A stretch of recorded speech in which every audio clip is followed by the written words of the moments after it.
Podcast Evolved, your home for Halo. Welcome, Spartans, to Podcast Evolved, your home for Halo.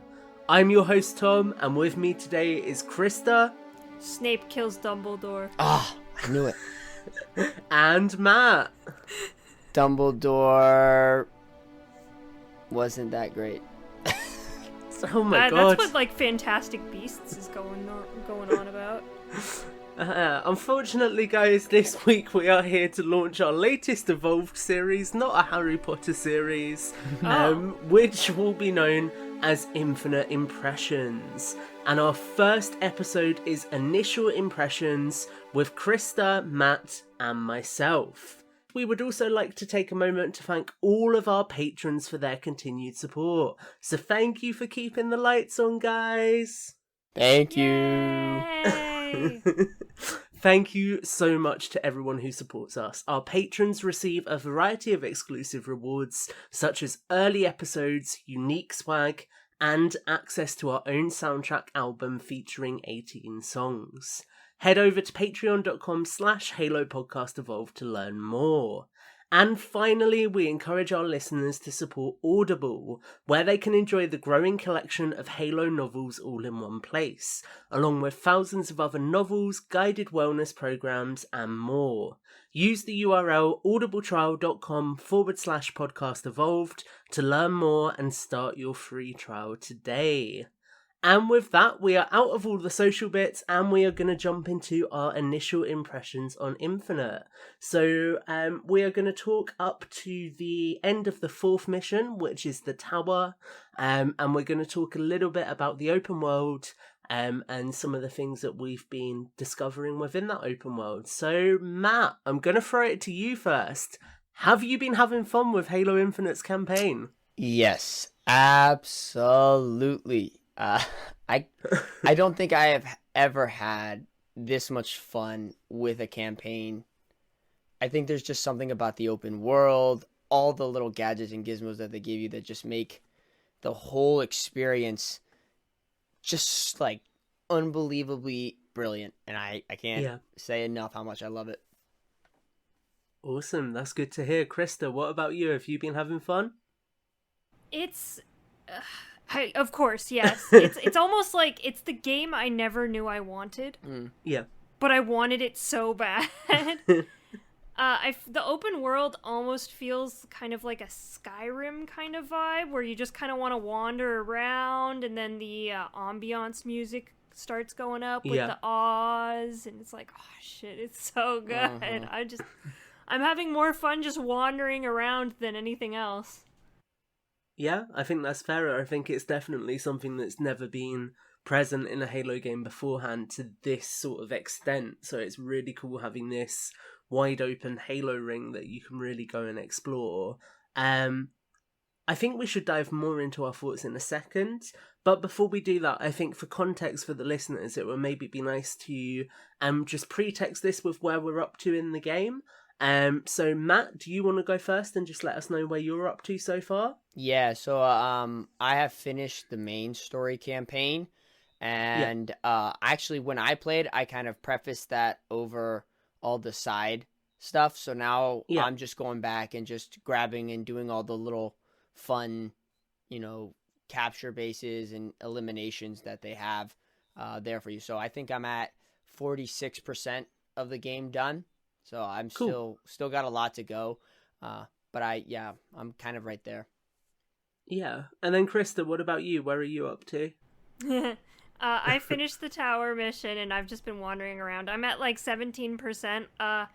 I have a horrible thing when it comes to open world games where I physically cannot play the next story mission without doing all the other extra stuff. So that is what I've been doing. I just can't. I'm like, ooh, look at that. I should go get that. Or oh, there's a cosmetics box not too far away. I'll just go get that.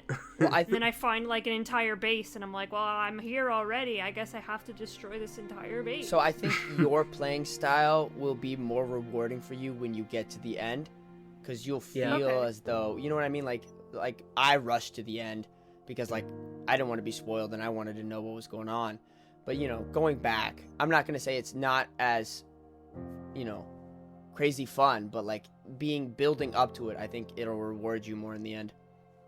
Yeah. Okay. Yeah, I think that's fair. So please don't judge me, guys. But I am about 17 hours into the game, and I think I'm on 86% complete. Whoa. So amazing. I've done a lot of the side missions, and the way it works is my brain is very methodical. So I'll unlock a new area, and I'll look at, say, like a fire base, or an FOB even, and just be like, oh, there's only X number of those, to avoid spoiling it for you, Krysta. I'll go and do all of those quickly. And then once I do that, I'll look at the clock and be like, oh, I've got 20 minutes left. I can squeeze all of these things in as well. And then it just gets very addictive very quickly. Right. Because they're very bite-sized, so you can kind of think like, oh, I could do that really quick.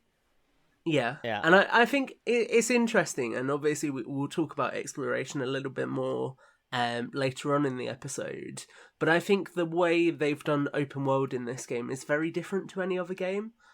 So it feels kind of more, I guess I want to use the word precise with the additions to it, where they just haven't thrown a load of icons onto the map and expected you to go and do everything. It kind of feels a lot more methodical, and there's sort of purpose behind the things that you're doing, which I thought was quite cool. Yeah.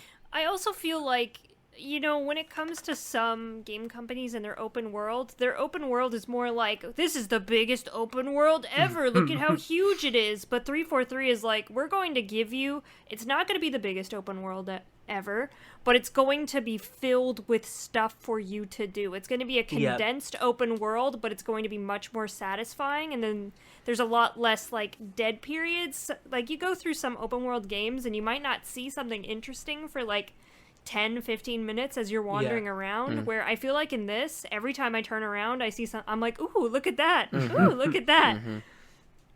Yeah, I think that's fair. It's a lot more focused. Yeah. So obviously we're talking about one of the biggest additions to this that is in many ways really not Halo, but I guess the biggest question is, despite all these new additions, does it still feel like Halo to you? And Krysta, I'll bring that to you first. Does this feel like a Halo game? It does. It does in like the best way possible. It's because Halo games have had elements of exploration and discovery, but just not the open world element to back it up. And I feel like it's just, like I said, something I didn't know I wanted, but just makes so much sense in the Halo universe.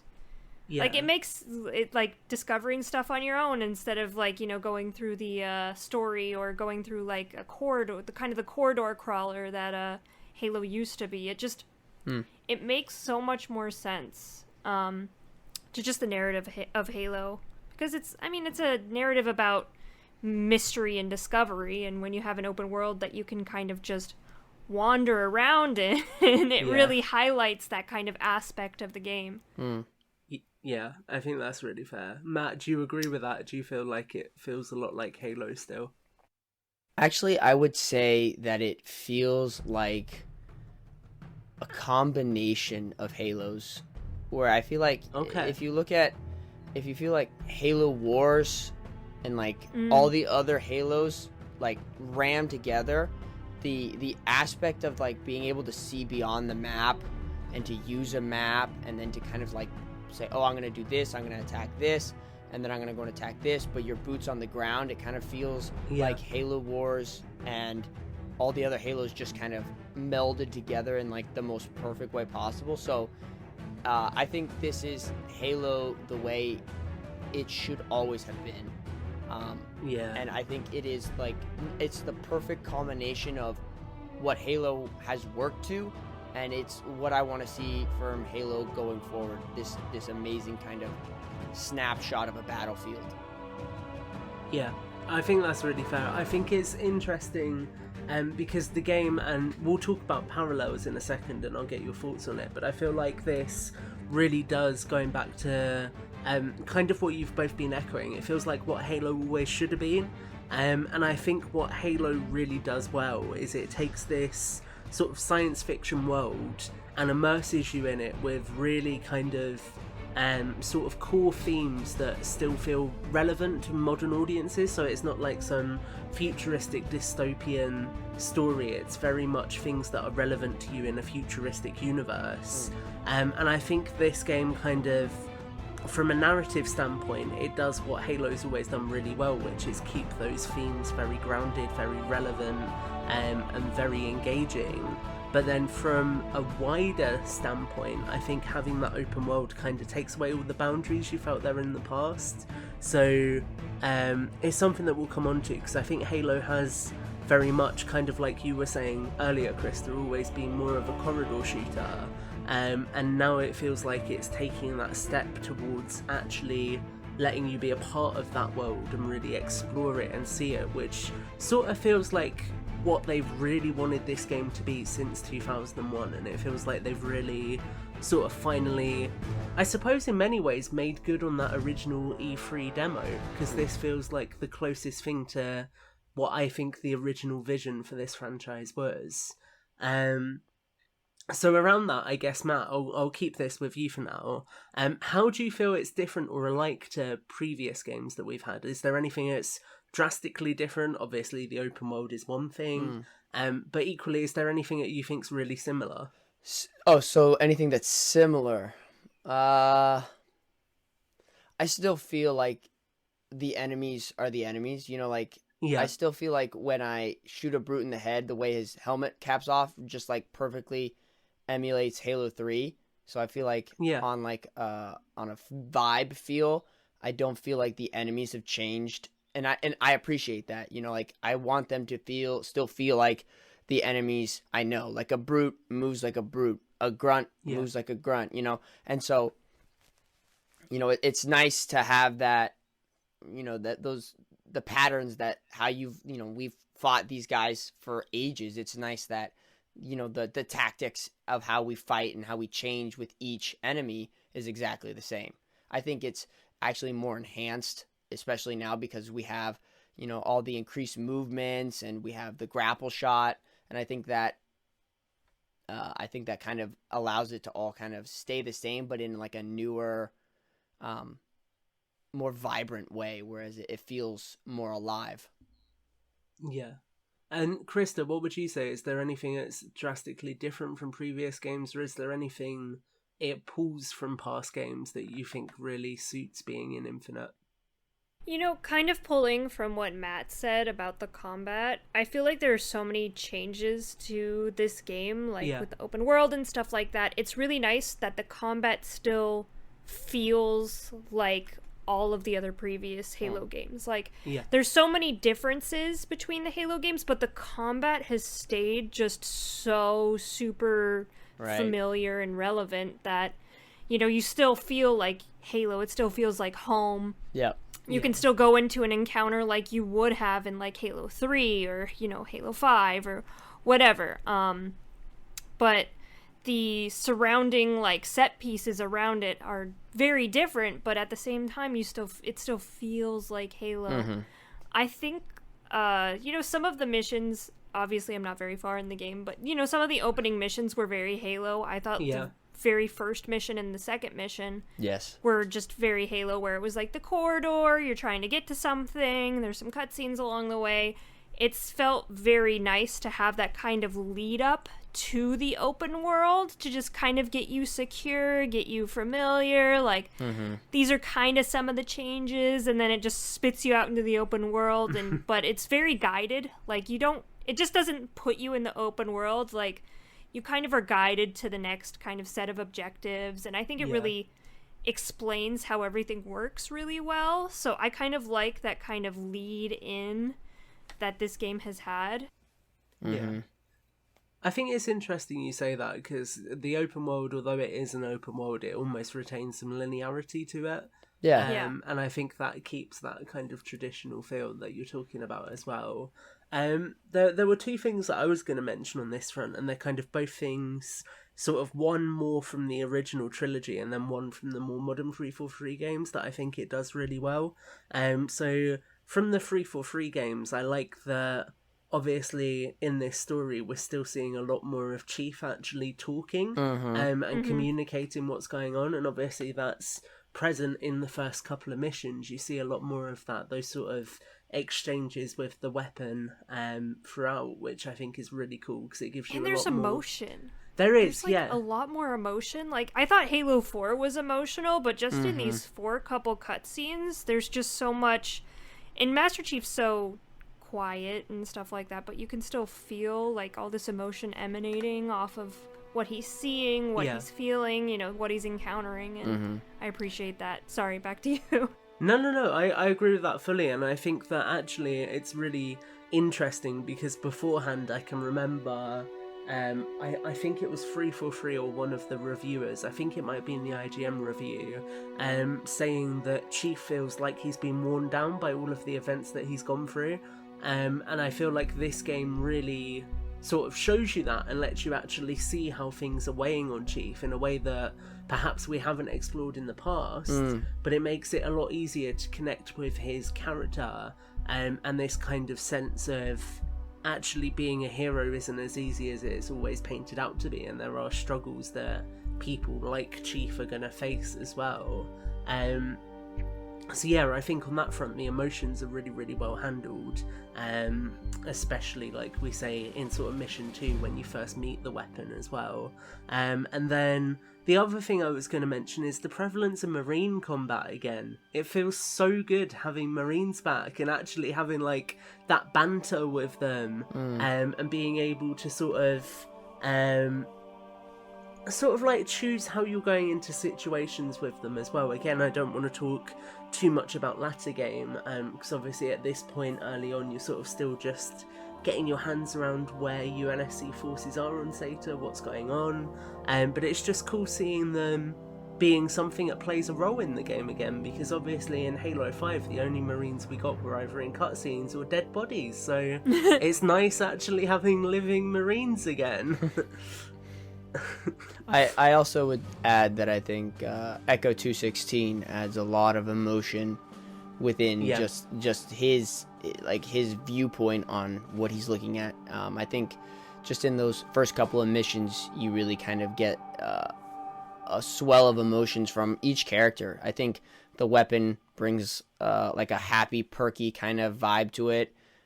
Chief is Chief, but like I think the pilot brings like this human element to it that really, I don't know, I feel like it kind of grounds the whole story because you're seeing it through his eyes, and I think that really kind of makes it feel even more emotional because you're looking at this person who's like, yeah, we lost, and Chief's like, I'm gonna get it done, but this guy doesn't have that same kind of drive. I think that's kind of neat. It creates an interesting juxtaposition for sure, because Chief's always been this like hard ass character who can take on everything, and then actually you begin to see him perhaps taking on the emotions of other characters a little bit as well throughout, which I think is quite cool. I'm gonna just put the next question on the table and let you guys answer. I'm not gonna direct it to either of you, and that is, was the year delay worth it? Yes. I would say absolutely, yes. I don't know where they were at in development at that year mark when they decided to delay it, but wherever they are and whatever time they needed, I think it has paid off so much. It's just, the wait was worth it. Yeah. The game is amazing. The game is so much fun. I am happy they got to take as much time as they needed to perfect the game as much as they possibly could before launch. Yeah.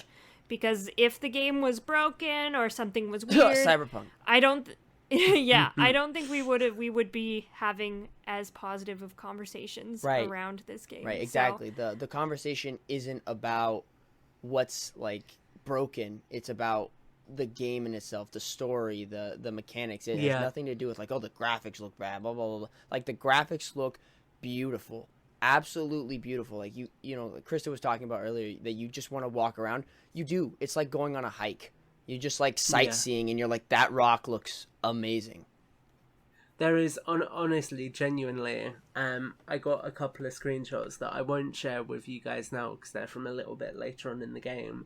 But I sat and looked at them afterwards and I was like, this looks like a painting. What? It looks so good in contrast to, I think, where it was in that E3 demo. And I think it says a lot that 343 actually doubled down on that feedback, and you can tell that they worked really hard to action that. Because I mean, if you look at other franchises, for example, sorry to throw you under the bus here, Battlefield, but I was watching a lot of reviews around Battlefield 2042 earlier, and you could see that there was a lot of feedback that the developers had got that's been persistent feedback throughout that development cycle, and they just never acted on it. So I think it's really refreshing to see 343 actually being willing to take that feedback on board and act on what fans are giving to them. I think it makes it gets to the point where you get a game that is what the audience want, and that really feels like what Halo Infinite is, because they've actually listened to that and taken it on board, which I think is good. Also, I feel like 343 needed a win. You Yeah. know, the transition between Bungie to 343 has been rocky at best. Yeah. And it's taken them a while to find their stride. You know, Halo 4 was good, but the multiplayer was, you know, Halo 5, the campaign was weird, and then, you know, Master Chief Collection was Master Chief Collection, and I feel like they finally delivered a Halo game that is just so well-rounded, and it's obviously no game's gonna be perfect, but it's as perfect as it really can get, and I really appreciate that, and I'm happy 343 has gotten just a resounding win with this game, because I think a lot of people were feeling almost disheartened a little bit with 343. I mean, obviously we love Halo, stuff like that, but I feel like some of the community was starting to lose hope, and I'm so glad that 343 delivered. There's a pun I could make here, but I'm not going to make it. I don't have the energy for puns this evening. Well, I think that's a really good point, actually, that this does feel like a big win for them. And I think it sets them up really nicely for sort of the next 10 years and really pursuing an ongoing story now. Because I know, Matt, something that we talk about a lot in our sphere is kind of collecting and the appeal of the Halo brand. And I feel like the brand as a whole over the past few years has maybe been a little bit more minimal. There's not been as much outside engagement in it now. But now I really feel like this game has pulled a lot of people back in, to the point where one of my friends who isn't even a gamer messaged me to say they bought an Xbox to play this game. So I really feel like this is hopefully going to be a renaissance for the Halo brand and a real opportunity to build it outwards with things like the television show now as well. Yeah, it really does feel like Halo has taken center stage. Yeah. Once again. Yeah. As it should be. Exactly. It's exactly as it should be. So we're going to jump more into specifics now, and I'd like to talk a little bit about some of our favourite encounters. So Matt, this is where I may need to very quickly censor you. Should I take off my headset? So obviously we can talk about the first 4 missions, and then after that, if you've done any HVTs at this point, I think, Krysta, you're probably best to lead with HVTs or anything like that, just so we're all on the same page. But yeah, so Matt, I guess, really, from the first 4 missions, so you've got the ship Gebrechen, or whatever it is, mission, the mission where you go to the weapon, Outpost Tremonius, and then the tower. Were there any encounters from those 4 missions or any moments in them which really stood out to you? And I know they've all blended together, but please just try. I will say that is kind of a drawback of that it's really hard to define where a mission ends and where it begins. But I'm jumping right to the beginning. The first opening cutscene, we see the paperweight once again take a beating. Yeah.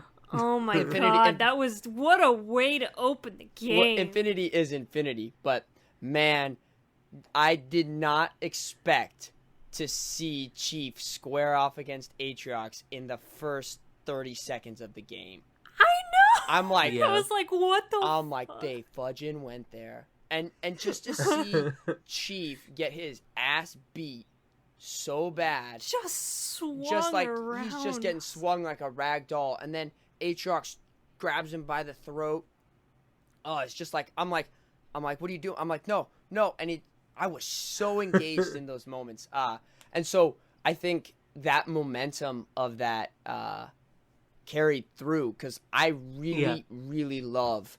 I think out of the first 4 missions that we talk about, I think my favorite is the beginning mission.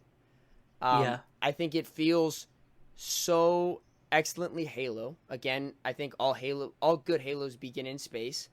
Yeah. And so having that like Forward Unto Dawn, Pillar of Autumn mission where you're on a spaceship, this time it's on an enemy spaceship, but wait, Halo Reach doesn't begin in space. well, there are exceptions to the rule, but you know, Halo 5 does not begin in space.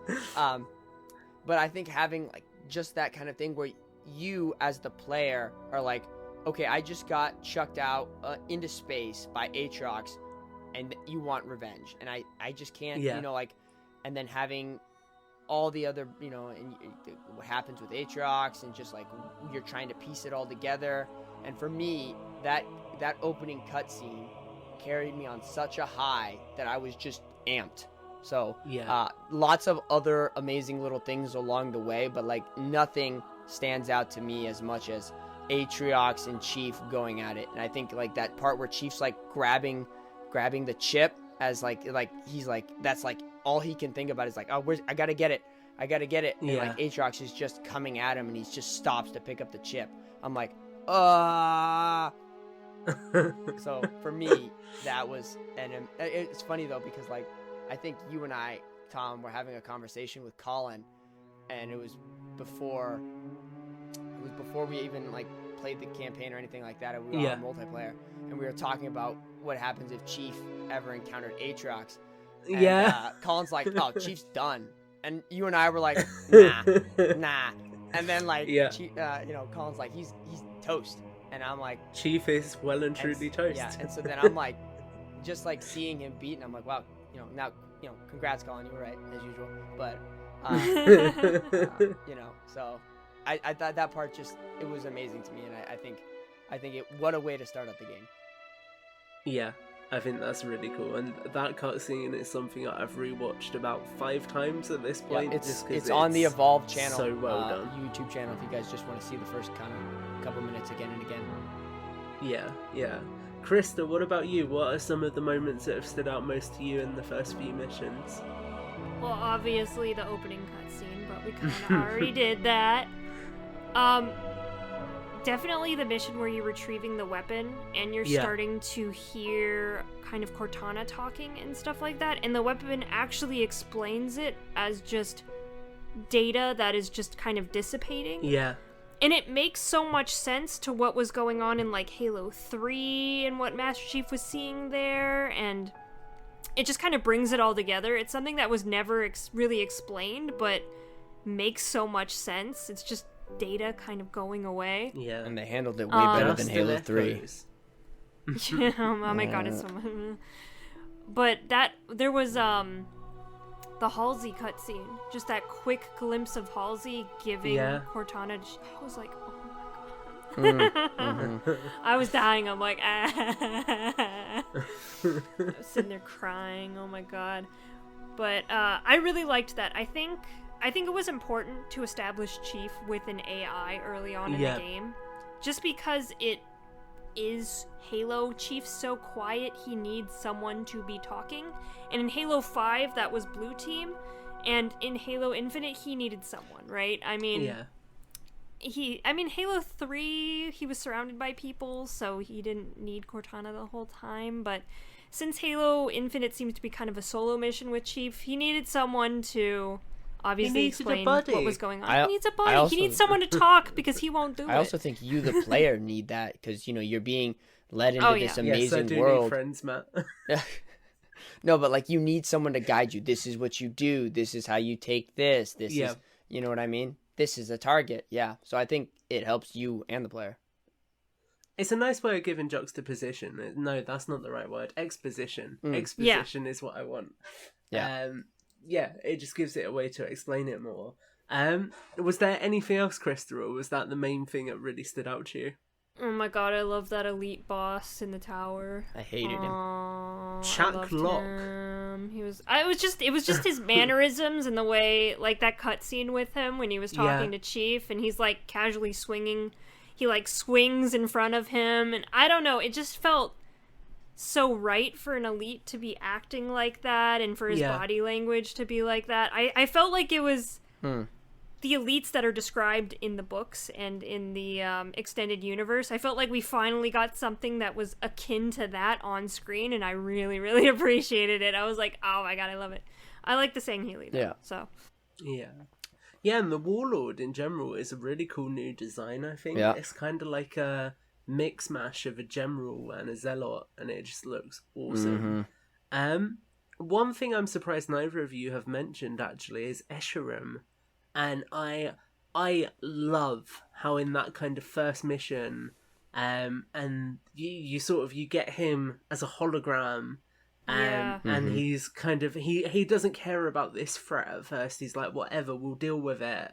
And then he realizes that this is the Master Chief back from beyond the grave, and he's kind of like, oh yes, my great challenge has come. And I just like this like sense of arrogance that you get from him as a villain. I think it's really cool seeing this person, well, this animal, who is so confident that they've won, that he's just like smirking and jeering while he's talking to you. I thought that was incredibly well acted. And this is, I think, the part where I think 343 nailed on the bad guys, because you as the player hate them. Like, they've done their job so well.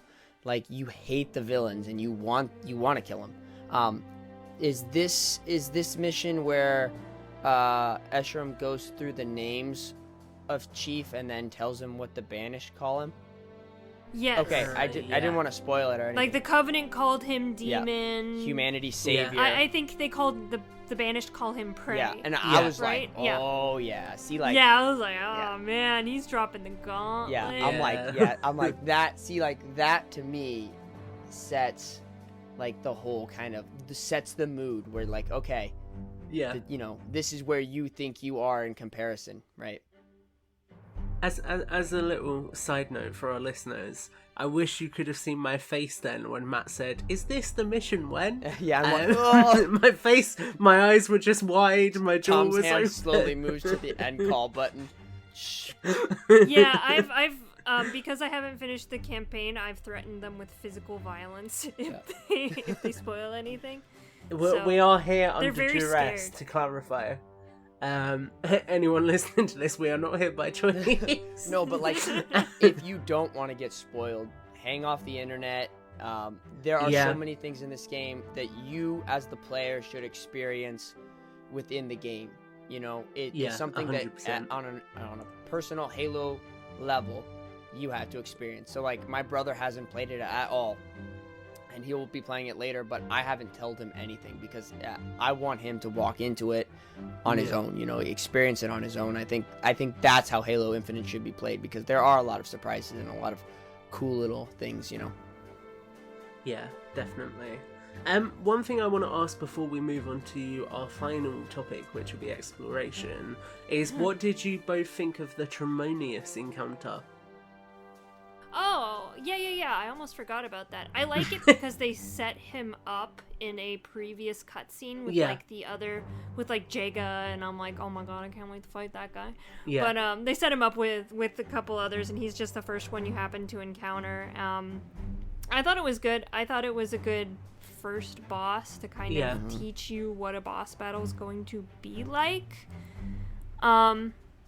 But I'm not sure if it was super memorable because I don't remember a lot of it. I just remember killing him and then being like, I think I had a skewer, and I was just like, I just skewered him, and I'm like, all right, that was a cutscene, and then I just kind of left. So maybe that's why. I'm playing on normal, by the way. Same. Just for my first go around, I wanted to play on normal and then hop into legendary next. I think the best part about that encounter was after you kill him, Eshrum's like, yeah, he wasn't the best of us. There's more coming. Yeah. I'm like, okay. He's trying to shrug it off, like, Whatever, it's fine. But you killed him. He didn't matter. I feel like with Eshram, with every encounter, it was like and that's why the pawns go first. Yeah. Like he was just kind of like testing Chief. Yeah. And maybe you will see that continue, right, Matt? Wink, wink, nudge, nudge, moving on. I don't know. I mean, I can neither confirm nor deny that anything happens. nothing else happens in the game, Yeah, actually. No, It's Halo just- Infinite actually ends after the tower, to clarify. That's because you just wander around the open worlds. You get lost. Yeah. Chief You got don't finish the lost. game. That's what happens. That Telemetry's is a off. perfect point to deviate the conversation. So, Krysta, why don't you lead us on this? What exploration bits have you done so far? Oh man, I got stuck once. That was really fun. It was on one of those on one of those like divides between one side of the land and the other side of the land, and I was just like following the honeycombs, and then I got to a point where I'm like, I'm not sure I can get back up. I took a lot of doing, but I got back up, but I was like, I might be stuck, actually. It was like the first, like, maybe 10 minutes I was actually off exploring, and I immediately got myself stuck, so that was fun.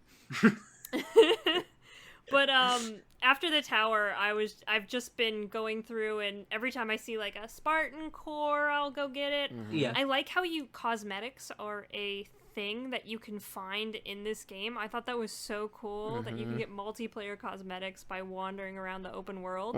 Yeah. I think because like in previous Halo games, there have been unlockable multiplayer cosmetics depending on what you do in the campaign. So I love that has returned in this game in a little different of a way, but I think it works very well. Yeah. So basically my thing is like I'll like put a waypoint down and be like, I'm gonna go, capture this what are the points called that you can summon vehicles and stuff from? The FOBs. Fob. Yeah, I'll be like heading towards one of those, and then I'll be like, oh, that's a big mountain. I'm gonna climb up that mountain to see what's up there. That's just been my I feel like we're getting this is insight interesting. into how your brain works right now. Yeah, I kind of. It's just I find the next shiny thing and I just kind of go with it. So you're a that's kind of what magpie. I'm doing. A little bit. Just kind of going with the flow. Just kind of like I'll stumble across a base, be like, you know what? I'm already here. Let's get this done. And then I wander off to the next thing. I'm like, oh, there are Marines in trouble. I'm here. Let's get that done. That's just kind of how I've approached. That's how I've approached the open world. Of course, like I'll get everything I can in an area before kind of wandering off to the next area. But it's just I like the vibe of wandering around in the Halo ring. You come to like a cliff, the side of a cliff, and you're looking off of it, and all of a sudden the ambiance kicks in. It's like and you're like wow. So I've been really enjoying that. I'm like, oh, this is so chill. I'm having so much fun on this Halo ring, man. So nice. You really are blinded by His Majesty. It's like, oh. I really am. Yeah. I'm just wandering around, just like, just my eyes wide and my mouth open, like, whoa. Yeah. I plan on desecrating this ring with my unholy footsteps for a long time. Yep. So during your playthrough, have you had the opportunity to do Ransom Keep yet, Krysta? Is that one of the initial objectives that you've done? Is that one of the ones with like the fuel It's cells? the first banished outpost, with the fuel cells. Oh yeah, and then like there's a bunch of like UNSC vehicles that are kind of being Is this reused. one that you've done, Matt? Yes, I have done that. Okay, one, cool. yeah. I was like It's, very like, right by quickly the moving base. to talk over Krysta there, just in case. It's okay. I think that's where you where you saw that in like I think one of the reveal trailers that they had that Chief was chucking a coil at the canister or the cylinder. Yeah. That's really fun, by the way. I liked it. Yeah, it is fun. So, Matt, what do you think in general about the idea of these outposts being out there? Do you think it's a fun way of adding sort of, I guess, more dynamic narrative to the game, or is it more just sort of filler? I think this goes back to how I was saying that it's like a mashup between Halo Wars and Halo, whereas you feel like oh, this is a base that's set up. It's not necessarily set up for, just to control a choke point, but it's just a base to build stuff for the war effort. And I think being able to, attack it, take it out, it really kind of makes you feel like you're not just saving the universe, but you're also kind of like on a more grounded level. You're taking the knees out of the banished each time you take a base, or each time you clear a fob, or you take one of these refineries, I guess. And so I think with each kind of moment, you feel like, I'm dealing a blow to the banished. And I think that's kind of cool about it. And I think it also provides a larger story element that the banished are actually creating a war effort. Like it feels like a war effort. It feels like these guys are like, if you were going to war, they would have to make stuff in the field. Yeah, that makes a lot of sense. Have either of you dabbled with HVTs at this point? What are those? High value targets. Yes. Oh, yeah. And then you get the, weird variant stuff. Yeah. Yep. I got the plasma pistol one and the skewer one. That's the ones I've gotten so far. I've done a couple they're of them. Fucking so cool. I'm so glad they brought the variant kind of thing that they introduced in Halo 5 into Halo Infinite, where it's like you can even go back to your base and spawn one if you want to. I like it. I think it's a great idea. I think you find these high value targets, they're special, and then you get a special weapon. Yeah. One thing I will say on those as well is make sure you're reading your database, because there is some really cool lore behind each of the high value targets as well. It's cool seeing that they actually took the time to write out background bios for each of those characters. Good for them. So yeah, do take the time to read that. And also, there's plenty of audio logs throughout the open world, so make sure you're finding those. There is lots of story elements out there in the world which will give you more context to the broader things that are happening around this game's story. And there's some really cool moments packed into some of those audio logs that I think makes it worth discovering them. So my top tip for you would be look at those high points in mountains, places where you can see sandbags, that kind of stuff. Who knows what you might discover? I think I those just hear the beeping. I hear the beeping in my dreams. Oh, you can do that, Krysta. I think those logs are a nice little treat. They're not just every time I listen to them, they don't seem pointless or blah blah blah whatever, but either they're really emotional, or they're really kind of ooh, that was nice to hear. Ooh, I wonder what else can come from it. You know what I mean? So I won't spoil any of the logs or stuff like that, but I like them, and I think they're kind of fun. So it's kind of when I play it, I just keep walking, and it's kind of like you're listening to a podcast as you're walking, as you're listening to this audio log. Yeah, I couldn't believe when I found the podcast evolved audio log. That kind of blew my mind 343. It was really nice of them. We should really get that going there,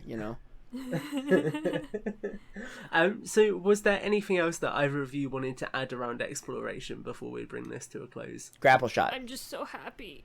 Oh god, I got the 40% cooldown, and now that's all I do. Yeah. Okay. I'm like, I missed a shot, and then I'll just spam the button until it comes back up, and I'm just swinging around like crazy. The cool thing about the grapple shot is obviously because Halo Infinite you're on a map that has lots of ledges that you can fall, right? Or you can fall to your death. I have, throughout my time playing the campaign, accidentally walked off a ledge that was you'd fall to your death, but I was able to save myself with the grapple shot. So you just grapple to the wall, and you kind of just stair step and you can hop right back up. So you don't really ever have the fear of falling again, which I'm like, hello, because then you don't have those deaths, So yeah, you just grapple back up to the top and get shot by a jackal sniper, right? Exactly, those stupid jackal snipers. But I think the grapple shot is, and it's funny because when I first, especially with exploration, I'm like, why not just have a jetpack? And now I know why. Yeah. No, it's because the grapple shot is superior in every possible way. It is perfect for boarding vehicles. So if because Halo Infinite is so vast, you can just grapple a Banshee and take it, and it's easy. it's it's easy to just move across the field with it. You can use it the verticality is there, and so you never feel you come to a mountain, you never feel like you have to go around it. You come to a big chasm, you feel like if I get close enough, I can make it across. You never have to feel like this, like restricted. So I think the grapple shot allows for a lot of freedom within this vast thing, and I can't imagine playing Halo Infinite without it. Yeah, I know. I will say, be careful if you're traversing between islands with the grapple shot, because it can be a little bit temperamental. And sometimes it will let you cross, and other times you'll hit like a wall that's there to only let you cross with a vehicle. Or you'll jump, grapple to the other side, and accidentally just pick up a weapon, and then you fall to your death. Yeah, I've done that. I'm like, I'm out of the way. Oh, wait, I don't want that plasma rifle. Also, is there no fall damage in this game? Because I have jumped off of a lot of things and have not been hurt at all. I think there is, but it's activated really high up, because I'm sure I've died from falling once. Well, you can. The nice thing is you can just kind of grapple shot the ground when you get close to it, and it negates all fall damage. I haven't had any fall damage because when I feel like I'm way too high up, I just like grapple shot the ground on my way down. I think it's perfect for allowing you to still move freely throughout it. So I personally haven't experienced fall damage. I've seen it. You kick an elite out of his Banshee, and he goes, the demon absconded with my vehicle, and then he hits the ground and he dies. So like there's fall damage for the enemies. So I don't know if I jumped out of my Banshee from that height, if I would die. I probably wouldn't, just because. But I don't think it's anything like, it's not like Halo 1 where you like fall 3 feet and you're dead. So bad. Yeah. I hate fall damage in video games. I think it's especially for like a super soldier that could survive falling from space. Yeah. Hello. So I'm going to round this out by asking you to sum up your initial impressions that were on Halo Infinite in a sentence. So Krysta, you go first. Oh my god. Okay, perfect. That's it. Yeah, we'll go with that. Oh my god, I just can't. Matt, what about you? As a whole, I'd say it's amazing. There are some things that I found underwhelming, but that would be a little spoilery for the next. But on a whole, I'd say it was one of the best experiences I've had within a campaign. It's been forever since I've played a Halo campaign for the first time, so it was really nice going through it. So I think well done, hats off, bravo. It's great. Cool. And I'm gonna say better than sex. So on that note, all right. Well, ladies, you're out. Halo Infinite's in. Make sure to check out our other initial impressions episodes. We will have an episode with Blue Team, which is Frederick, Linda. No, it's not. It's Colin, Aaron, and Will. That is Blue Team. You did say the correct names. And also Grey Team, which is going to be Oran, Josh, and David. So thank you everybody for joining us. You can find every episode of all of our shows and our series on our website, halopodcastevolved.com. And you can also search for their unique podcast feed. If you want to listen to everything all in one feed, follow Halo Podcast Evolved on your favourite podcast service. And do make sure to leave us a review. Another special shout out to all of our patrons for supporting this show and making all of this possible. You guys are awesome. Head to patreon.com/HaloPodcastEvolved to learn more. And finally, if you want to leave us a voicemail about this episode, a previous episode, or about anything Halo related, you can give us a call at 205-EVOLVED. That's 205-386-5833. And with that, I've been your host Tom, and until next time, evolve. Evolve!